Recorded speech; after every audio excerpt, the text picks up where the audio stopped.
안녕하십니까. 식품위생학 시간입니다. 자, 오늘은요, 이제 2019년 새해가 밝았습니다. 자, 오늘은 문제풀이, 그죠? 기출 그리고 단원 문제풀이 첫 번째 강의 시간입니다. 자, 문제풀이 되게 많이 기다리고 계실 거라고 생각합니다. 그리고 이제 어느 정도 또 공부하셨던 분들은 기본 이론 잡혀 있으시기 때문에 문제풀이 시간을 아마 기다리고 계신 걸로 저도 많이 쪽지를 받아서 알고 있습니다. 그래서 저도 최선을 다해서 수업 준비를 하고 있습니다. 그래서 우리 문제풀이 잘 해가지고 고득점을 맞을 수 있도록 같이 열심히 해보도록 하겠습니다. 자, 우리 지금 대방고시학원에서 현재 커리큘럼상 기본 이론을 했었고요. 그 다음에 심화 이론을 했습니다. 자, 기본 이론에서는 제가 지금 그 편저한 교재의 바탕으로 처음부터 끝까지 꼼꼼히 살펴드렸고요. 그 이론 중에 하지 않은 내용들에 대해서 궁금해하시는 분들이 있었어요. 그래서 그런 내용들은 사실은 조금 약간 사이드, 그러니까 중심 핵심적인 내용들보다 자주 출제되지 않고 우리가 조금 더 경기도라든가 그다음에 조금 더 난이도가 높은 시험에서 나올 수 있는 문제들이기 때문에 그런 내용들을 배제하고 기본 이론을 했었고요. 그 후에 이제 심화 이론 때는 핵심 및 심화 이론이었기 때문에 저희가 이제 기본적으로 중요한 내용들 있잖아요. 사실 우리가 위생학 시험은 되게 쉽게 나온다고 했잖아요. 몇 년 동안 쉬웠어요. 항상 이제 이런 오리엔테이션을 할 때마다 몇 년 동안 쉬웠어요. 그러면 올해는 쉬울까 어쩔까 했는데 18년도에 또 쉽게 나왔어요. 시험이. 19년도에도 또 쉽게 나오지 않을까라는 생각을 하는데 어느 정도 이제 쉬운 문제들이 기본적으로 17문제 나오기 때문에 그 문제는 무조건 맞아야 되는 내용들, 핵심적인 내용들을 제가 이제 구성을 해가지고 문제풀이식으로 하고요. 기본 이론에서 배우지 않았던 부분들에 대한 심화 내용들을 했습니다.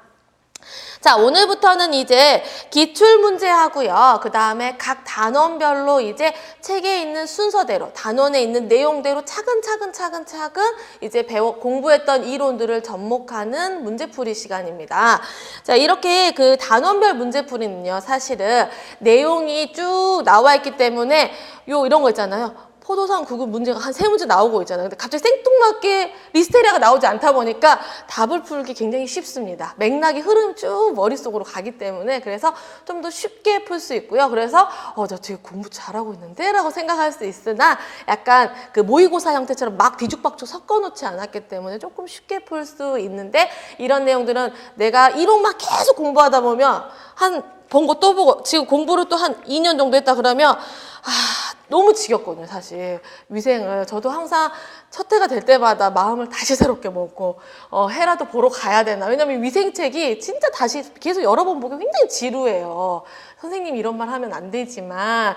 그래서, 이런 내용들이 좀 지겹고 지루하고 이럴 수 있는데, 이런 내용들이 이제 조금 더 차근차근 내가 이론 공부를 잘 하고 있는지 이렇게 체크하면서 또 틀린 부분들이 나오고 내가 이론에서 분명히 공부했는데 문제에 나오다 보니까 답을 못 맞췄네? 라고 하는 문제들은 다시 오답 노트를 따로 만들어 놓거나 내가 서브 노트의 옆에 처리해 놓으면요. 나중에 그런 부분들은 꼭 자기가 놓치는 거 계속 반복적으로 놓칠 수 있거든요. 그런 것들을 체크하면서 이론을 탄탄히 정립하는 시간이라고 생각하시면 됩니다. 자, 그리고 각각의 이제 내용 사이사이에 제가 이제 기출문제를 가지고 있는, 그러니까 이제 저희 이제 위생학 같은 경우는 비공개 부분이기 때문에 이제 시험을 치고 이제 이런 비슷한 패턴들의 문제들을 이제 가지고 있는 것들을 바탕으로 이제 각각의 이제 기출됐던 문제 형태들을 참고해 넣었습니다. 그래서 약간 지문이 뭔가 조금 어설프고 문제도 조금 간단한 것 같은데 그러면 이게 조금 기출되었던 문제인가 라고 생각하실 수 있습니다. 그런 문제들은 최대한 제가 보기를 손대지 않고 그런 내용들을 바탕으로 실어 놨습니다. 자, 그래서 저희가 이제 시중에 사실은 위생학 공부하시는 분들, 그리고 또 이제 제 과목이니까 식품화학 공부하시는 분들의 대부분은요, 문제집이 없다. 문제를 풀고 싶은데 문제집이 없다. 이게 제일 많은 고민이거든요. 그래서 제가 좋은 문제집 한번 써보려고 열심히 노력 중에 있습니다. 자, 그래서 이 내용들이 조금 많고요. 제가 이제 가르치고 계신 분들이 대부분 경기도도 있지만 교육청도 있고 지방직도 있기 때문에 그분들에게 모두 접목될 수 있도록 조금 폭넓게 문제의 양을 준비를 해봤습니다. 그래서 저랑 같이 공부하시는 분들은 충분히 다 풀 수 있는 내용의 문제들이고요. 또 조금 많이 공부를 준비를 해두시면 돌발적으로 나올 수 있는 문제들에 대해서 한 번 더 이렇게 미리 예습한다고 생각하시면 좋을 것 같습니다. 자, 이번 저희 수업은요, 이제 좀 죄송한 말씀이 책을 이렇게 만들어서 항상 책을 이렇게 만들어 주고 싶은 마음이 저도 있는데 제가 이제 대방고시학원에서 수업을 하면서 이제 좀 더 다르게 좋은 교재들로 리뉴얼을 하고 있다 보니까 교재를 많이 못 만든 부분이 제일 미안해요, 사실은. 그래서 현재도 지금 이번 수업에도 프린트로 문제를 드릴 예정입니다. 그래서 프린트로 이제 문제를 드릴 거고요. 그 다음에 교재 꼭 옆에 두시고요. 교재 없는 내용들은 보충 프린트로 드릴 겁니다. 보충 프린트로 드리고 그 다음에 답안지 요렇게 세트로 문제, 그 다음에 보충 프린트, 답안지 요렇게 해서 각 챕터별로 바로 미리 풀어보면 바로 또 이렇게 우리가 색연필 저희 옛날에도 공부할 때 그랬거든요. 색연필 이렇게 또르르 말린 거 있잖아요. 그거 쫙 뜯어가지고 채점 이렇게 크게 할 때 마음이 즐겁고 막 이래가지고 채점 또 해보고 싶잖아요. 미리 선생님 강의 듣기 전에. 그래서 답안지 제공해 드릴 테니 채점 해보시고 그 다음에 수업을 이제 동강 시청하면서 이제 오답 부분들 잘 체크해 주셨으면 좋겠습니다.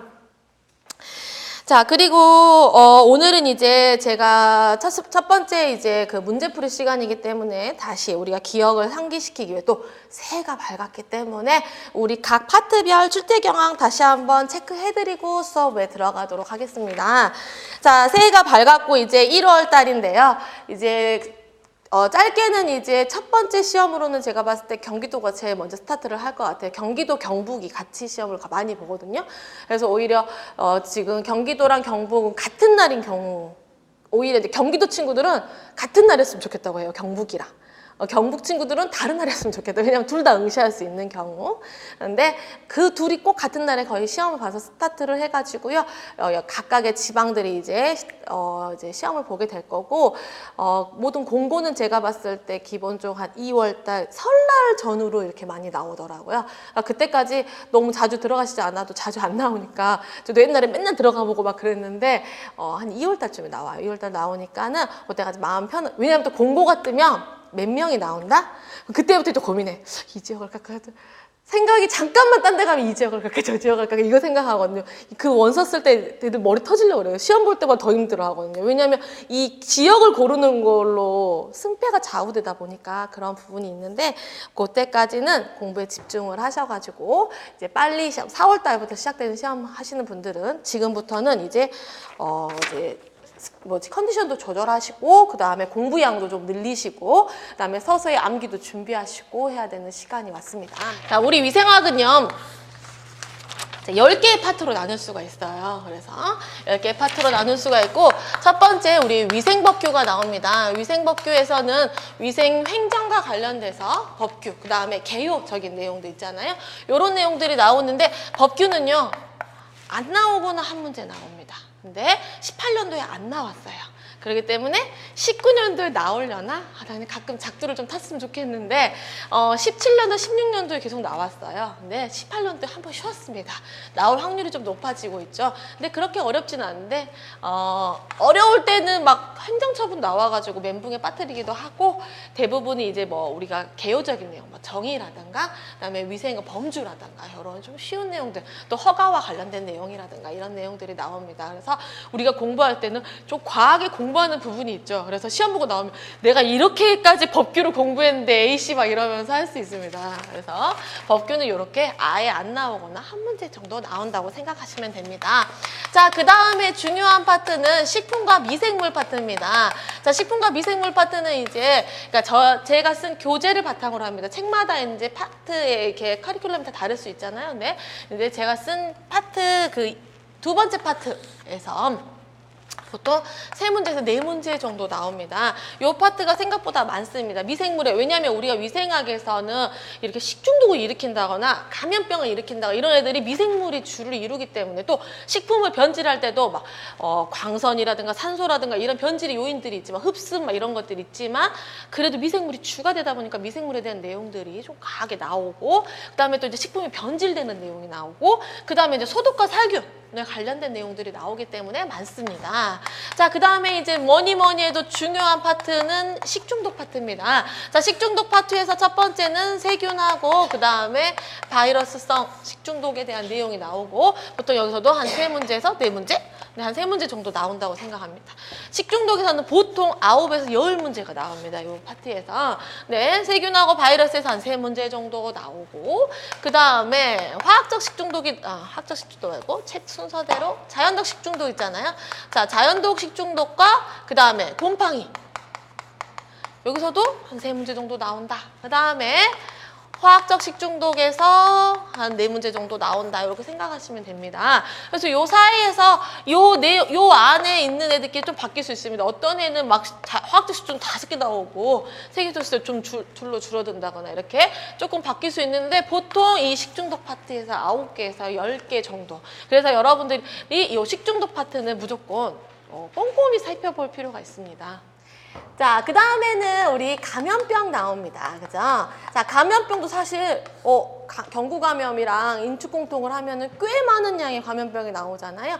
근데 식중독, 세균성 식중독처럼 막 균의 특성을 심하게 외우지는 않아도 됩니다. 그래서 기본적으로 가장 많이 추출되는 거, 예를 들어 얘는 경구 감염이냐, 인축공통 감염이냐, 또는 병원체가 세균이냐, 바이러스냐, 그다음에 리케차냐. 그래서 뭐 리케차만 외우자, 우리가 이렇게 얘기했잖아요. 요렇게 나올 수 있습니다. 물론 간혹 몇 년도 이렇게 한 해는 이런 식으로 하나의 감염병, 예를 들어 탄라든가 이렇게 결핵이라든가 이런 감염병에 대해서 단독 문제가 나올 수 있긴 하지만 그런 해에도 맞춰서 풀 수 있도록 어느 정도 우리 다 공부를 합니다, 실제로. 그 다음에 우리가 기생충 나옵니다. 기생충도 항상 하나 정도, 뭐 2개 정도 나오긴 하는데요. 이 기생충은 항상 복불복입니다. 어떤 애는 2문제 나오기도 하고 아예 안 나오기도 하고. 이렇게. 자, 그 다음에 기생충 파트 다음에 기생충하고 위생동물 파트. 그래서 이렇게 이해를 두고 한 문제에서 2문제에서 막 바퀴벌레라든가 쥐라든가 그다음에 뭐 진드기 이런 애들 들어갑니다. 자, 그 다음에 해썹. 자, 해썹은 무조건 한 문제 이상 나옵니다. 근데 2문제까지 나오지 않고 안 나오진 않아요. 해썹은 무조건 하나 나옵니다. 그래서 우리 기본적으로 우리 보시면 7원칙 다 외우시죠? 7원칙 가장 많이 나와 있고 뭐 여러 가지 용어 정의라던가 그 다음에 이런 시설과 관련된 내용들이 근데 주로 이제 해썹의 기본 중요한 원칙들과 관련돼서 나올 수 있고 뭐 가로놓기가 나온다거나 그런 거에 충분히 풀 수 있게 공부하시고 있습니다. 자, 그 다음에 식품위생검사. 자, 식품위생검사 부분에서는 우리가 사실은 그 식품위생검사 관련돼서 뭐 우리가 시험에 나오는 부분보다 많이 공부하고 있습니다. 그래서 걱정 안 하셔도 되고요. 뭐 대장균의 정성검사라던가 그 다음에 가장 많이 나오는 파트는 요 독성검사 파트입니다. 맨 뒤에 나오는 LD50 부분이라든가 그다음에 우리 그 ADI라든가 이런 애들 그래서 최대 무작용량이라든가 이렇게 독성검사 파트가 제일 많이 나오고요. 그 이외에는 이제 뭐 그 기본적으로 대장균 왜 우리 오염 지표균을 우리가 검사를 하잖아요. 걔와 관련돼서 뭐 배지 문제라든가 순서 문제라든가 아니면 이제 간혹 이제 16년도였나 그 대장균 5157에 그렇게 뭐 소르비토 메콩키 배지라든가 이런 배지 부분이 가끔 나오긴 합니다. 자, 마지막 파트에 보시면은 식품 첨가물입니다. 자, 식품 첨가물을 마지막에 보시면은 이제 우리가 개정된 내용들을 반영을 해가지고 이제 책에 다 정리를 해드렸거든요. 근데 이제 저에게 질문하시는 분들 중에 3분의 1 정도는 어떤 분들이냐면 기존에 이제 그 공부를 오랫동안 하셨던 분들이에요. 외워두시는 게 있잖아요. 예를 들어 스테아릴 젖산나트륨. 우리 다 그거를 밀가루 계량제로 외웠단 말이에요. 이런 식으로 공부를 해오던 내용들을 변형시킬 때 약간 당황되거나 혼돈이 오는 경우가 많이 있습니다. 그래서 그런 분들은 항상 너무 고민하시지 마시고 저한테 질문해 주시면 제가 한 뭐 14년도, 13년도 자료도 제 강의 자료 제가 다 가지고 있기 때문에 개정 전의 내용들도 제가 다 확인할 수 있어요. 그러니까 너무 그거 여러분들은 못 찾습니다. 그 내용. 왜냐하면 전과 후를 비교하고 싶은 마음이 굴뚝 같으나 찾기가 힘들어요. 그럴 때 그냥 제가 드린 대로 그냥 외우셔도 좋고요. 나는 꼭 확인하고 싶다. 그럼 저한테 물어보십시오. 그래서 첨가물 파트는 대대적으로 변형이 돼 있습니다. 공전이 바뀌어가지고. 그래서 각각의 내용들 보시면 되고, 가장 내가 첨가물을 나 버리겠어. 5과목 하시는 분도 있잖아요. 첨가물 나 버리겠어 라고 하면 어떤 부분 안 버리셔야 되냐? 이런 거 있잖아요. 그 목적에 따른 분류. 어떤 게 얘들은 뭐 품질 계량은 이런 애들은 어디 소속이 된다. 분류 있잖아요. 이런 부분은 꼭 버리시면 안 됩니다. 그러니까 그런 부분들 중요한 파트들. 그래서 우리가 심화에 달았던 내용들은 버리지 마시고요. 뒤에 막 여과 보조제, 그다음에 여기 팽창제 막 이런 거 종류들 막 있잖아요. 이런 분들 막 그런 것까지 막 내가 외우기 힘들어. 저는 기준 및 그 규격 있잖아요. 얘는 뭐 몇 ppm 이하로 쓰고 막 이런 것까지 외우세요라고 절대 말하진 않습니다. 근데 본인이 근데 실제로 이제 하다 보면 난 외웠어요라고 하시는 분도 있으면 괜찮습니다. 자, 이렇게 시험은 나옵니다. 시험은 나오고요. 보통은 이렇게 크게 어렵지 않고요.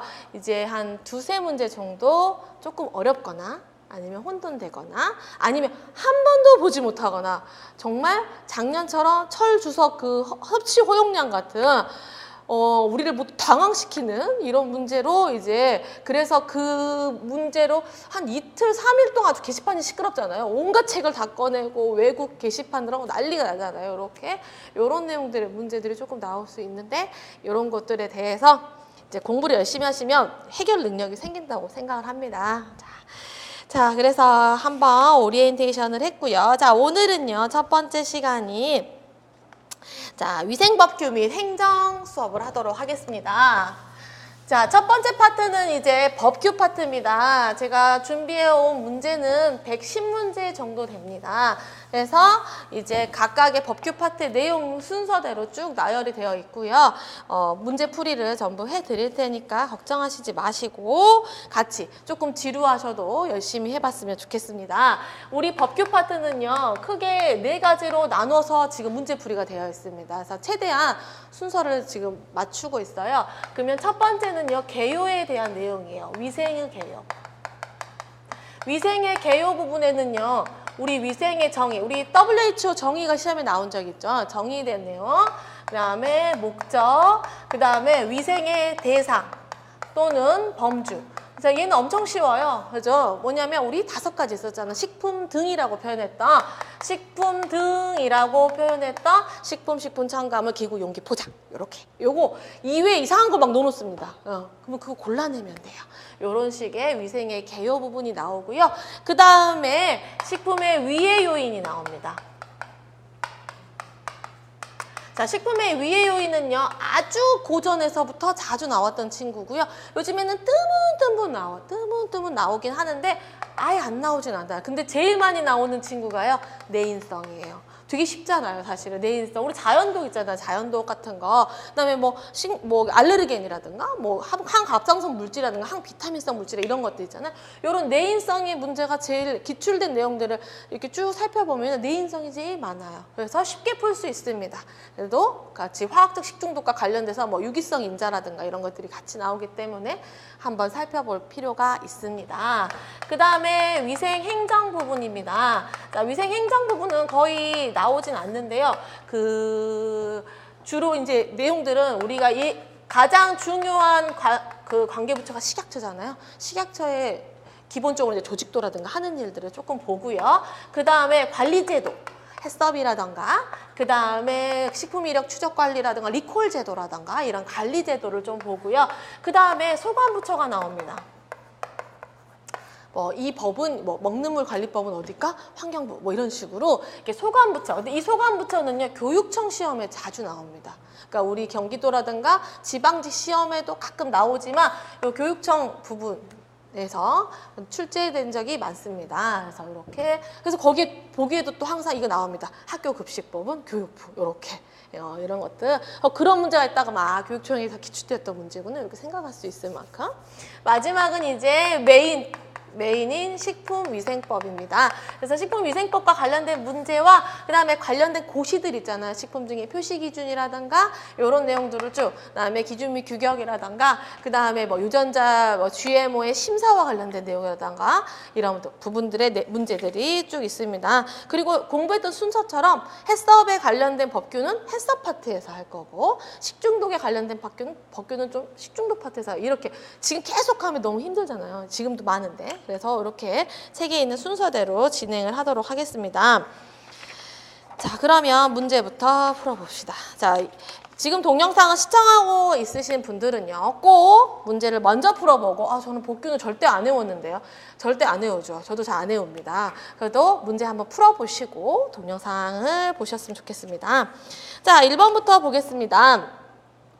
자, 1번 문제는 우리 식품위생의 정의입니다. 자, WHO 정의. 얘는 2016년도에 경기도에서 기출되었던 문제입니다. 그래서 이렇게 빈칸에 가로가 나오고요. 가로 넣기가 나왔습니다. 그래서 항상 우리가 제일 첫 번째 페이지에 있는 내용이어서 쉽게 지나갔던 분들은 당황을 했던 문제였지만, 우리가 이제 이런 문제가 나왔다는 걸 알았기 때문에 여러분들은 충분히 대응해 둘 수 있습니다. 자, 식품위생이란 식품의 생육, 생산, 제조에서 최종적으로 사람에게 땡땡 될 때까지의 모든 단계에 있어서 안전성, 땡땡 및 악화 방지를 확보하기 위한 모든 수단이다 라고 써져 있죠. 자, 이 세계보건기구에서 식품위생을 정의한 내용입니다. 기억에 들어갈 내용은 섭취죠. 그래서 다 만든 다음에 우리가 먹는 데까지 모든 과정을 말한다라고 표현하는 겁니다. 그래서 섭취될 때까지고요. 안전성, 그 다음에 건전성이죠. 건전성, 그 다음에 악화 방지, 또는 책에 따라서 우리가 해석을 하니까 외국 거니까 완전 무결성이라고도 합니다. 그래서 이렇게 안전성, 건전성, 악화 방지 또는 완전 무결성을 확보하기 위한 모든 수단을 말한다라는 게 WHO의 식품위생의 정의입니다. 그래서 정답은 4번입니다. 자, 다음 중 식품위생과 관련이 없는 것은, 자, 이 문제도 보시면은 이게 이제 식품위생과 관련이 없는 게 무엇이냐라고 나온 문제입니다. 현재 이 문제도 역시 기출되었던 문제입니다. 처음에 이 문제를 보고 애들이 되게 황당하다고 하더라고요. 근데 그래서 갑자기 너무 쉬우면 갑자기 이런 거 있잖아요. 너무 쉬우면 요걸 그대로 맞다고 해도 되는 건가? 라는 거죠. 다시 한번 꼬아서 생각해야 되는 게 아닌가? 라고 했다고 하더라고요. 이 문제 기억나요? 자, 그래서 정답은 위암이었죠. 그래서 위암은 질병이기 때문에 아무 관련이 없는 내용입니다. 물론 조금 식품과 관련이 있겠지만 지금 위생과 관련이 높은 애들은 FAO라든가. 우리 FAO 뭔지 한번 적어 놓을까요? 국제연합 식량농업기구입니다. 그래서 Food and Agriculture Organization of the United Nations. 그래서 FAO입니다. 식량기구라고 하죠. 그래서 이렇게 우리 식품위생과 관련이 있고요. 결핵이라든가 농약 당연한 거고요. 위암은 아닙니다. 자, 3번 보세요. 우리나라에서 식품위생법이 최초로 공포된 연도라고 써져 있죠. 자, 식품위생법이 최초로 제정. 그래서 제가 설명한 적 있죠. 우리 이제 여러분들 다 공무원 하실 거잖아요. 그래서 제가 항상 말을 하는데 공무원 다 할 거잖아요. 포기하시지 않는. 제가 제 학생 중에 이 말 한 적이, 선생님 포기는 배추 셀 때나 쓰는 말입니다. 이렇게 말하셨어요. 어휴, 기특하다. 이런데 말한 적이 있는데, 근데 그래도 너무 계속 하지는 말아라고 말했어요. 몇 년씩 하지는 마라. 어느 만큼 해보고 포기해도 된다. 내가 그랬는데, 여러분들 이렇게 하시다가 포기하시지 않는 이상 다 공무원 되실 거기 때문에, 공무원이 되면 끝날 것 같지만 된 이후에 더 이제 보면 여러 가지들이 이제, 왜냐하면 이제 민원인 상대로 여러분들이 우리가 지금 배우고 있는 출동도 해가지고 검사도 하러 가야 되고 수거도 해와야 되고 그거 다 할 거잖아요. 그럴 때 더 도움이 많이 되라고 공부할 때도 많이 여러분들한테 가르치고 있습니다. 그래서 법규 부분 잘 보셔야 됩니다. 왜냐하면 이분이 뭔가 법을 위반했을 때 내가 알아야 이 사람한테 말해줄 거 아닙니까? 그래서 법을 제정했다, 개정했다 이런 부분들이 있을 때 제정은 처음 만든 겁니다. 처음 만든 거고요. 개정은요, 제정된 법을 계속 고쳐나가는 과정입니다. 위생법은 지금 개정 중이겠죠. 그러면 1962년에 제정이 되었습니다. 현재 매일매일 개정을 해서 정말 자주 개정을 해서 저를 힘들게 하고 있습니다. 그래서 현재 또 이 표시에 관련된 내용들이 이제 뒤에서 설명하려고 했지만 이 표시와 관련된 내용들이 싹 삭제가 돼요. 그때가 또 3월이에요. 그래가지고 3월 13일자로 이 지금 우리 표시 내용 있잖아요. 정의 붙어 있죠. 전부 다 위생법에서 빠져요. 예고를 하고 있어요. 빨간색 글씨로. 그래서 내가 이거를 어떻게 해야 되나. 근데 우리 4월 시험이기 때문에 크게 영향받지 않아요. 몇 달 후에 막 반영하지 않거든요. 좀 시간 지난 다음에 하는데 이 표시에 관련된 내용이 법률이 새로 만들어졌어요. 그래서 표시와 관련된 내용들이 싹 빠지고 새로운 식품 표시 광고법이라는 법이 만들어졌어요. 그래서 거기 싹 갔어요. 그래가지고 내용이 또 싹 표시와 관련된 내용들이 전부 각각의 항목에 싹 빠졌어요. 사실은 그런 내용들도 있습니다. 그래서 이렇게 법을 제정하는 거, 그다음에 개정하는 거. 그러면 이 식품위생법은 1962년에 제정이 되었고요. 총 몇 장으로 구성이 되어 있느냐? 13장으로 구성이 되어 있습니다. 총 13장으로 구성되어 있고 우리가 몇 조 이렇게 말하잖아요. 102조, 그다음에 부칙 등으로 이렇게 구성이 되어 있습니다. 자, 오늘 드린 그 보충 프린트 한번 보겠습니다. 자, 오늘 드린 보충 프린트를 보시면요. 자, 첫 번째 문제 3, 그러니까 제가 이제 관련된 내용에는 문제를 써놨죠. 문제 3을 보시면요. 우리 위생법의 구성과 각 장별의 내용이 나와 있습니다. 그래서 여러분들 한번 참고해서 보시라고. 그래서 1장에는 총칙이죠. 제가 항상 이게 편집해드린 것만 보기 때문에 잘 구성을 모르실 수 있어서 한번 보시면 됩니다. 총칙이고요. 그래서 여러 가지 목적이나 용어의 정의, 그래서 시험에도 자주 나오는 용어 정의 부분들이 여기 총칙에 들어있고요. 자, 제2장에는 식품과 식품 첨가물, 그 다음에 3장에는 기구, 용기, 포장. 그래서 우리 식품 등이라고 하는 이 5가지에 대한 내용이 먼저 메인에 나옵니다. 그 다음에 표시와 관련된 사항들이 나오고요. 그리고 식품 등의 공전이라고 써져 있죠. 자, 우리 공전이라는 것은 무엇이냐? 식품 첨가물, 기구, 용기, 포장에 기준 및 규격이라고 써져 있죠. 자, 기준 및 규격에 대한 고시들이 있죠. 요거를 5가지 다 있습니다. 그러니까 식품 공전, 식품 첨가물 공전 다 공전이 정해돼. 이 공전과 그 다음에 우리가 알고 있는 고시 중에 식품 등의 표시 기준 이렇게 있죠. 이 식품 등의 표시 기준과 관련된 내용을 묶어놓은 책을 공전이라고 해요. 우리가 이렇게 공전이라고 표현합니다. 그래서 식품 등의 표시 기준도 지금 이제 앞서 말한 것처럼 표시의 내용이 바뀌면서 이 표시 기준이 축산물은 아예 폐지됐고요. 없어져 버렸고요. 이 식품 등의 표시 기준도 전체적으로 다 개정이 됐습니다. 전부 개정이라고 하거든요. 전부 개정이 됐는데 그래가지고 제가 전부 개정 제목을 딱 보자마자 갑자기 마음이 심란했어요.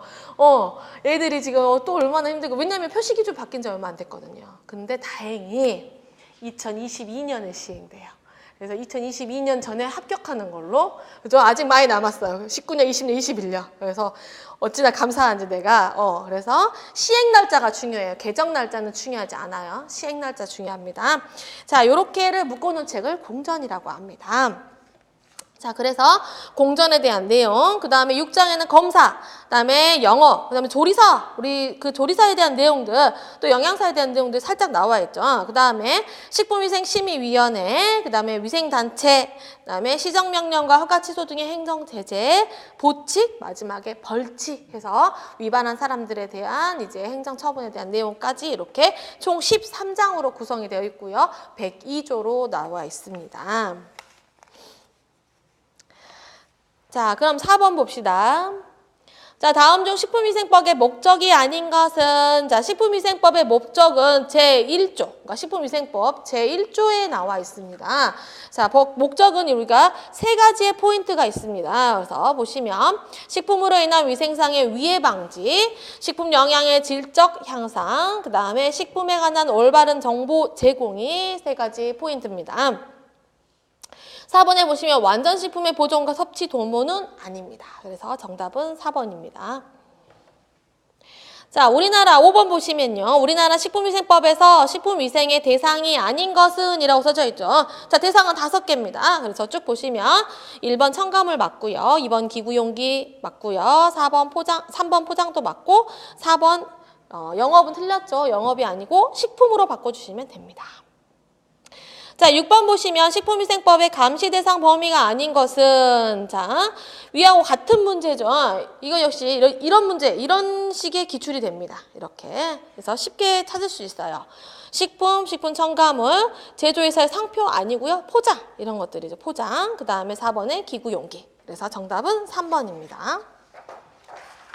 자, 이제 여기까지가 이제 개요와 관련된, 정의와 관련된 범주어, 이런 관련된 내용들이고요. 그 다음에 이제 7번부터는 우리가 알고 있는 위해 요인입니다. 식품의 위해 요인, 자, 우리 교재 9페이지에 한번 보겠습니다. 자, 식품의 위해 요인에 대해서 제가 쭉 설명을 드렸습니다. 자, 위해 요인은 내인성, 외인성, 유기성으로 나눌 수가 있었죠. 자, 내인성에는 우리가 잘 알고 있는 식품 고유 성분, 이었던 독성물이죠. 우리가 누군가가 넣은 게 아닙니다. 자기들이 이제 뭐 만들어내거나 축적을 하거나 이런 과정을 통해서 만든 자연독 성분들이 전부 다 내인성 위해 요인으로 들어갑니다. 자, 그리고 그 다음에 보시면 생리작용 성분으로 나와서 식이성 알레르겐이라든가 항비타민성 물질이라든가 이런 물질들도 내인성으로 들어가고요. 자, 그 다음에 이제 외인성 보시면 밖에서 들어가는 겁니다. 그래서 식품에 침입을 해가지고 아니면 식품에 오염이 돼가지고 이래서 우리에게 위해를 주는 인자들, 외인성 인자들이고요. 첫 번째 보시면 생물성. 그래서 미생물과 관련된 애들 있잖아요. 뭐 세균이라든가 곰팡이라든가 뭐 기생충이라든가 여러 가지 것들. 그래서 식중독을 일으키거나 경구감염을 유발한다거나 이런 아이들이 전부 생물성에 들어가는 외인성 위해 인자고요.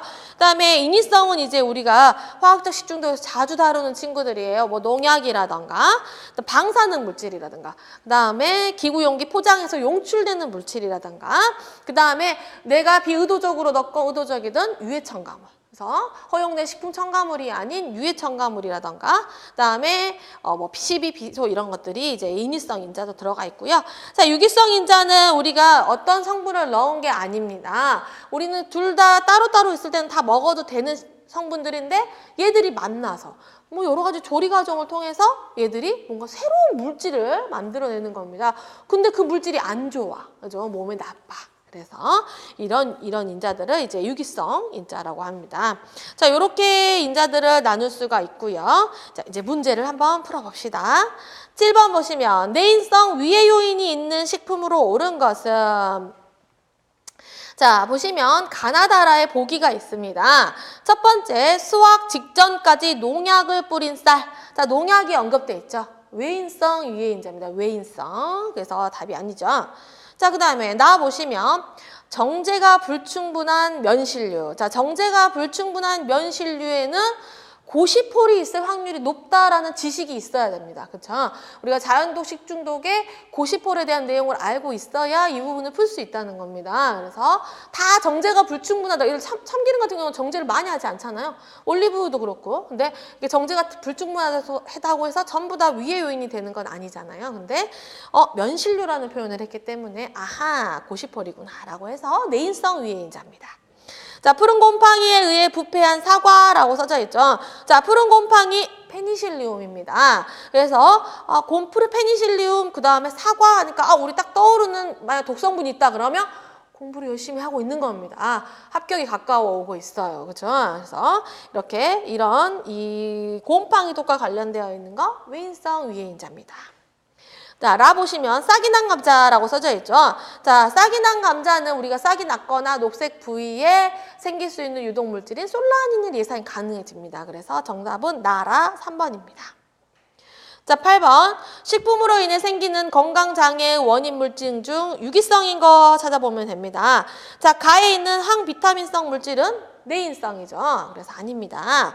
자, 나에 있는 지질의 산화 생성물, 산화 유지에서 생성될 수 있는 물질이죠. 그래서 산화 생성물은 유기성 인자입니다. 그 다음에 THM 나왔습니다. 트리알로메탄이라고 나오는 거. 자, 우리 수돗물 소독해가지고 오죠. 그래서 물 소독 과정에서 생기는 유기성 위해 인자입니다. 그래서 THM 맞고요.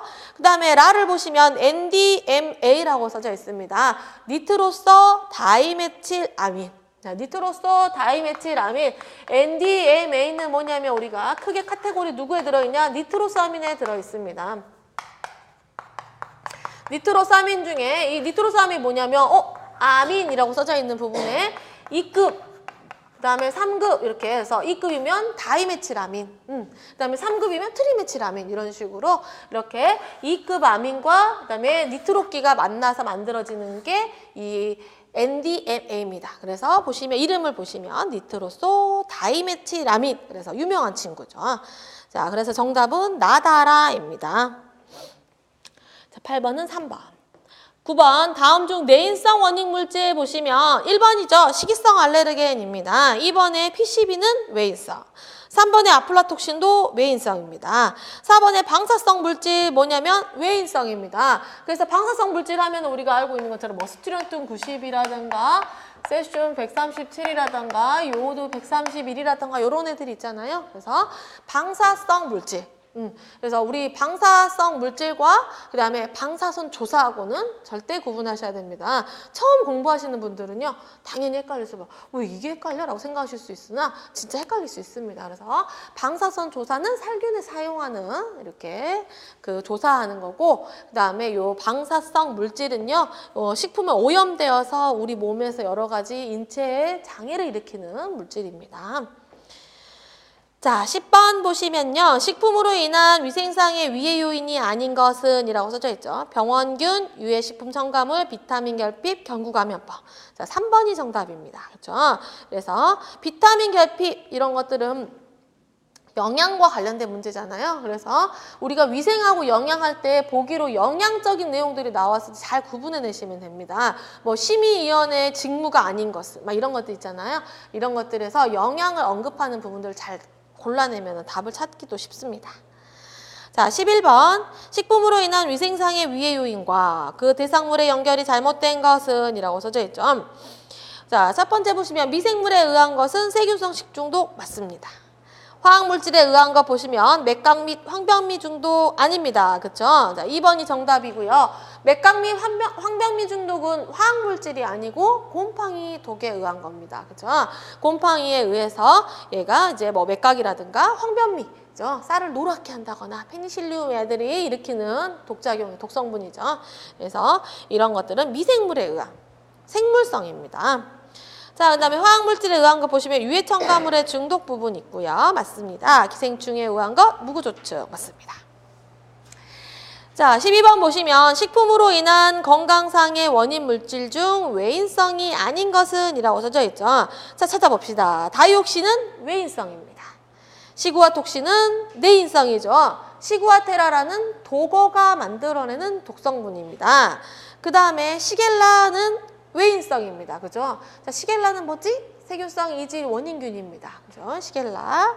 유기순, 메틸수은이 대표적인 게 이 유기수은에 들어가죠. 그래서 이런 유기수은도 마찬가지로 외인성입니다. 자, 그래서 이런 그 위해인자와 관련돼서는요, 제일 쉽게 나오는 건 내인성 찾는 거고, 요 찾는 부분에서 그냥 자연도, 뭐 동물성 자연도 이렇게 나오면 아주 쉽고, 각각의 독성분들이 이름이 나오면 얘들 곰팡이 독이라든가 이런 것들의 이름이 나오게 되면 조금 어려울 수 있잖아요. 그러면은 그래서 공부를 하지 않으면 그런 문제를 풀기가 힘든 거죠. 그래서 공부를 잘 해두시면 이런 명칭에 관련돼서 나오면 또 그거에 관련돼서 명칭을 파악하고 이 명칭이 내인성인지 외인성인지 파악해서 문제를 푸시면 됩니다.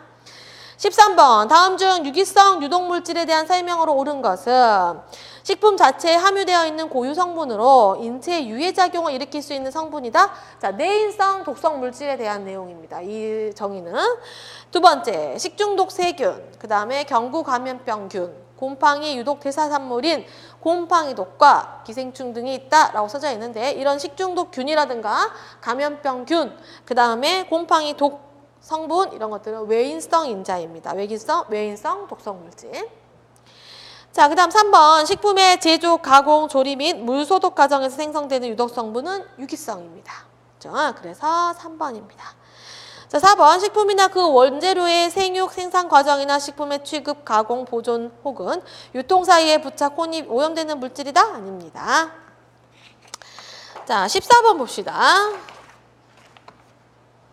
자, 다음 중 내인성 유독 성분 찾아보면 됩니다. 자, 14번, 15번은 우리가 출제되었던 문제입니다. 보시면 쉬워요. 곰팡이 외인성이죠. 감자싹 내인성. 기생충 외인성, 숯불로 구운 고기, 벤조피렌이 딱 떠오르죠. 그래서 유기성입니다. 그래서 2번이 정답이고요. 15번 식품 내에 존재하는 유해 물질 중 내인성 물질이 아닌 것은 자 내인성 물질 아닌 것 쭉 무슨 독 나와 있는데 곰팡이 독은 외인성입니다. 그렇죠? 그래서 잘 구분해 두시면 됩니다. 자 여기까지는 이제 위해 인자에 대한 내용이고요. 자, 그 다음에 이제 행정에 대한 내용입니다. 자, 식품위생 행정에 대한 내용을 조금 살펴보도록 하겠습니다. 자, 16번 문제 보시면 무엇에 대한 내용인가라는 문제가 나왔죠. 자, 위생행정과 관련돼 가지고 우리 프린트를 드렸습니다. 프린트 한번 보겠습니다. 자, 위생행정에 대한 내용을 쭉 전반적으로 한번 보고 문제를 풀어보도록 하죠.